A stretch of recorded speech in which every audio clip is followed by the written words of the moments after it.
Hello and welcome back to Charcoal Pencil Drawing with Angelique. In this one I'm going to be doing the muskox. It is a hooved mammal of the family bovine, native to the Arctic. Its coat is thick, strong odor emanated by the male during seasonal rot. The musky odor has the effect of attracting females during the mating season. The natives up in Nunavut call it the stinky moose. Or the ugly moose. Now, I am or the ugly bison. I'm not going to pronounce their wording because it's really hard for me. But otherwise, it lives primarily in Greenland, Canadian Arctic, and the Northwest Territories and Nunavut. It has been to other areas.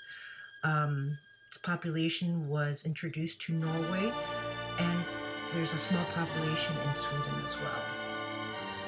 Its coat is a brown-black color, and in this drawing you will see that I will add some white, which is the photo that I found because it's in a cold Arctic. It has some snow on some of its fluffy fur at the end. So please sit back and enjoy. If you have any comments, please comment below, and I will see you at the end.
Hello, so we're getting to the end of the video. I just wanted to add a couple more notes of the muskox, the physical characteristics, which I didn't know until now, that they can weigh between 180 to 410 kilograms, which is equal to an approximately 400 to 900 pounds. However, they are wild in the north, but there are some areas that do harvest the animals for its wool and its rare meat and milk. Some farmers of Muskox aim for the wool, and they actually are a high price soft length of wool, which can get about $40 and $80 an ounce, which is a lot of money. But anyways, so we're at the end of the video, and I hope you enjoyed this. This was one of the very first ones I did. I love the wispiness of the fur when I added the white parts. So if you want to try this on your own, please do. Try one for yourself. You just need 2 or 3 pencils. Make sure you have a white one, dark charcoal like an 8B or a 4B, and a lighter one, which would be a harder charcoal, so you can do your drawings in. Any type of eraser. So if you have any comments, please list it below on the music, on the drawing, or on my editing. I will see you in the next one, and happy drawing.